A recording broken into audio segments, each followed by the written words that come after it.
বলা হয় না।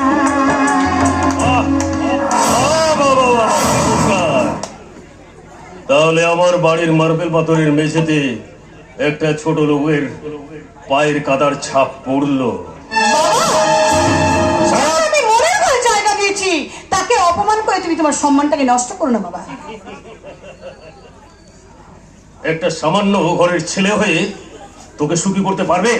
বাবা, সুখটা হচ্ছে মানুষের মনে থাকে। কেউ হয়তো সোনার পালঙ্কে শুয়ে হয়তো সুখী হতে পারে না, কেউ আবার পরম সুখে ছেঁড়া কাঁথায় শুয়ে থাকে বাবা। এই বাড়ি ছেড়ে গিয়ে তোর ভাড়া বাড়িতে গিয়ে থাকতে পারবি? বাবা, দেবতার মূর্তি গাছতলাতে থাকলে সেটাই তো মন্দির হয়ে যায় বাবা। ওর সঙ্গে কোনো সম্পর্ক লাগলে আমি তোকে আমার বিষয় সম্পত্তি থেকে আমি তোকে বঞ্চিত করব। হ্যাঁ, হ্যাঁ, হ্যাঁ, হ্যাঁ। আমি স্যার আপনার কথা দিচ্ছি স্যার, আপনার সম্পত্তির একটা কানা করিও কোনোদিন আমরা দাবি জানাতে আসবো না স্যার। আমি যদি তোমাকে আমার কারখানা থেকে বরখাস্ত করি, ওই মেয়েটাকে নিয়ে গিয়ে তুমি কি খাওয়াবে? দিতে পারো? দিতে পারো? দিতে পারো? যতদিন স্যার এই পেটে খাওয়া তোমাদের শক্তি থাকবে না, ততদিন গরিবের পেটে ভাতের অভাব হবে না স্যার। তাহলে আমিও আজ তোমাকে আমার কারখানা থেকে আমি বরখাস্ত করলাম। তুমি আমার কারখানায় একজন মজদুর হয়ে আসবে না, আসবে একজন ম্যানেজার হয়ে। আরে মা, হ্যাঁ, আমি ঠিক বলছি। আমি তোদের ওই গোপনে আসল আমি বাইরে থেকে আমি সব ব্যাপারই আমি জেনে গেছি, তাই আমি তোদের ভালোবাসাটাকে মেনে নিলাম রে মা। স্যার আপনি সত্যি বলছেন স্যার? হ্যাঁ অমর, হ্যাঁ, আমি অনেক দিন ধরে অনেক ভাবে আমি তোমাদের পরীক্ষা করছিলাম, আর সেই পরীক্ষায় তোমরা পাশ করে গেছো। আপনি আপনি আমাকে ক্ষমা করবেন স্যার, আমি না বুঝে আপনাকে অনেক অনেক আঘাত দিয়েছি স্যার। না না না না অমর, না, সে আঘাতটা আমার পাওনা ছিল অমর, আর সেই জন্যই আমি আজ আসল সত্যটাকে আমি চিনতে পেরেছি। চলো অমর, চলো ভেতরে চলো। আয় মা, আয় ভেতরে আয়। এক মিনিট মিস্টার চৌধুরী, দয়া করে অমরকে আমার হাতে তুলে দেবেন। He is under arrest. কিন্তু কেন কেন আপনি অ্যারেস্ট করতে এসেছেন? কি অপরাধ করেছো?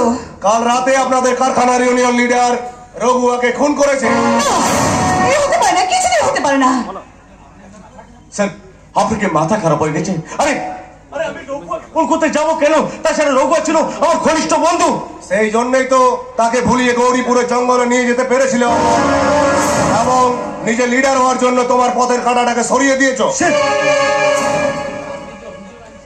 মানে ওই আপনি যে অভিযোগ আছেন তার পরিপ্রেক্ষিতে মানে কি প্রমাণ আছে আপনার কাছে? হ্যাঁ, যে অস্ত্র দিয়ে রঘুয়াকে খুন করা হয়েছে একটু আগেই অমরের ঘর সার্চ করে সেই রক্ত মাখা চপারটা পাওয়া গেছে। মানে এছাড়াও এই ঘটনার একজন প্রত্যক্ষদর্শী সাক্ষীও আছে। হ্যাঁ গণেশ, খুন করার সময় সে তোমাকে বাধা দিয়েছিল বলে তুমি তাকেও সেই চপার দিয়ে আঘাত করেছো। আহত অবস্থায় সে এখন হাসপাতালে ভর্তি আছে। বাহ বাহ, সুন্দর একটা হিন্দি সিনেমার গল্প সাজিয়েছে দেখছে।